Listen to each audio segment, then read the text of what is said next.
Present Manmohan Singh గారు ఆయన ఇక లేరు అని తెలిసినప్పటి నుంచి చాలామంది ఆయన గురించి తెలుసుకోవాలని, ఎందుకంటే ఈ జనరేషన్ వాళ్ళకి ఆయన ఎక్కువగా తెలియకపోవచ్చు. గత 90స్కి అదేవిధంగా ఎర్లీ 20s వాళ్ళకైతే ఆయన ఎంత గొప్ప వ్యక్తి, ఆయన ఎన్ని అభివృద్ధి కార్యక్రమాలు చేశారని అన్నీ తెలుసు.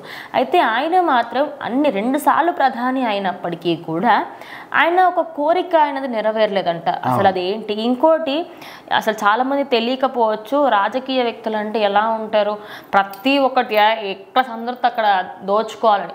కానీ ఆయనకు వచ్చే నెల జీతం ఎంతైతే ఉందో అంతే దాంతో ఉన్నారు. అదే కాకుండా గవర్నమెంట్ ఇచ్చిన క్వార్టర్స్లోనే ఉన్నారు తప్పించి ఒక ఆస్తి అడిషనల్గా అంటే ఆయనకి ఏది లేదు ఇప్పటివరకు. అంటే ముఖ్యంగా మాజీ ప్రధాని మన్మోహన్ సింగ్ అంటే మన దేశం యొక్క ఆర్థిక వ్యవస్థని గాడిలో పెట్టిన వ్యక్తి అని ప్రతి ఒక్కరు కూడా తెలుసు. సో ఇప్పుడు మన భారతదేశం ఇంత హైప్లో ఉంది, ప్రపంచంలోనే ఒక మంచి గుర్తింపు సాధించిందంటే ఖచ్చితంగా ఆయన చొరవ అని చెప్పుకోవచ్చు. అంటే భారతదేశం యొక్క ఆర్థిక వ్యవస్థ గాడి తప్పిపోయి దీనస్థితిలో ఉంది, దివాలా తీసిన సమయంలో ఆయన చొరవ వల్ల, ఆయన తీసుకున్న డెసిషన్స్, ఆయన తీసుకున్నటువంటి అన్ని పనుల వల్ల మన దేశం అనేది ఒక గాడిలో పడింది, ఆర్థిక వ్యవస్థను ఒక గాడిలో నడిచి ఇప్పుడు ఇంత మంచి అభివృద్ధి స్థానంలో ఉంది.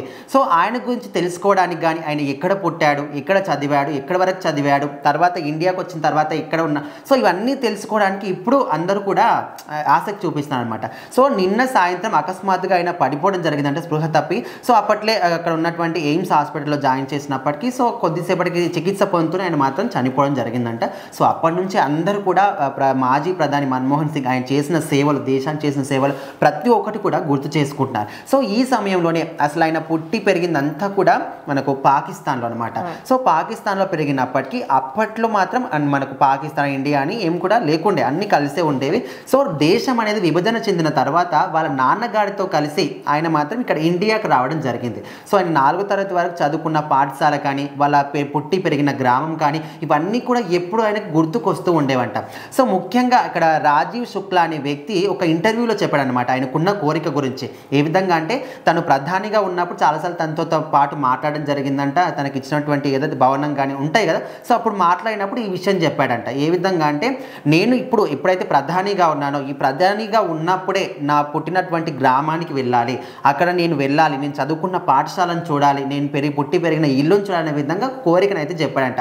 కాకపోతే 2 సార్లు ప్రధానిగా గెలిచినప్పటికీ, ప్రధానిగా ఉన్నప్పటికీ కూడా ఆయనకు ఉన్నటువంటి ఈ చిన్న కోరిక వాళ్ళ సొంత ఊరు అంటే పాకిస్తాన్లో ఉన్న సొంత ఊరికి వెళ్ళి వాళ్ళ ఇల్లుని కానీ, ఆయన చదివిన పాఠశాలను కానీ చూడలేకపోయాడంట. సో ఇప్పటికి కూడా ఆయన తీరని కోరికతోనే చనిపోయాడనే విధంగా వాళ్ళ ఫ్రెండ్ అయితే చెప్తున్నాడు అనమాట. ఓకే, అదే కాకుండా చాలామందికి ఆయన ఎలాంటి సేవలు చేశారు ఆయన ఒకానొక టైంలో మినిస్టర్గా ఉండి దాని తర్వాత కాంగ్రెస్ పార్టీలో ఉన్న వాళ్ళందరూ కలిసి ఒక క్యాండిడేట్ ఎవరైనా ఉన్నారు ప్రధానమంత్రి హోదాకి తగ్గట్టుగా అంటే అది ఖచ్చితంగా డాక్టర్ మన్మోహన్ సింగ్ అని చెప్పేసి ఆయన తీసుకోవడం జరిగింది.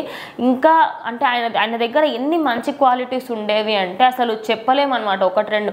ఇంకోటి ఆయనకి మదర్ అనేవారు చిన్నతనంలోనే చనిపోయారు.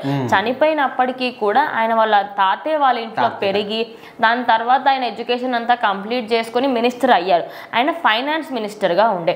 అయితే ఫైనాన్షియల్ పరంగా ఇప్పుడంటే ఈ ప్రభుత్వంలో ఫైనాన్స్ మినిస్టర్ మనకు అంత సపోర్టివ్గా లేరని అనుకోవచ్చు ట్యాక్సెస్ విషయంలో.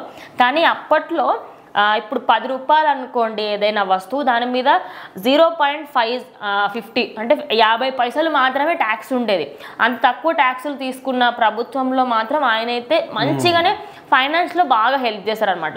కానీ ఆయన మళ్ళీ ఎప్పుడైతే ప్రధానిగా కిందికి దిగారో దాని తర్వాత డిఫరెంట్ ఫార్మాట్స్ అన్నీ వచ్చాయి. కానీ ఆయన మాత్రం ఎప్పటికీ ఎవరైనా గుర్తుపెట్టుకునే ప్రధాని ఒకరు ఉన్నారు అంటే ఖచ్చితంగా డాక్టర్ మన్మోహన్ సింగ్. ఇప్పుడు ఒక రాష్ట్రానికి సంబంధించి, ఒక జిల్లాకు సంబంధించి ఇక్కడ ఆర్థిక వ్యవస్థని సరిగ్గా ఉందని చూసుకోవడం అంటే ఇప్పుడు నార్మల్గా ఈ రోజులలో అయితే అది ఇంకా బెటర్ పని.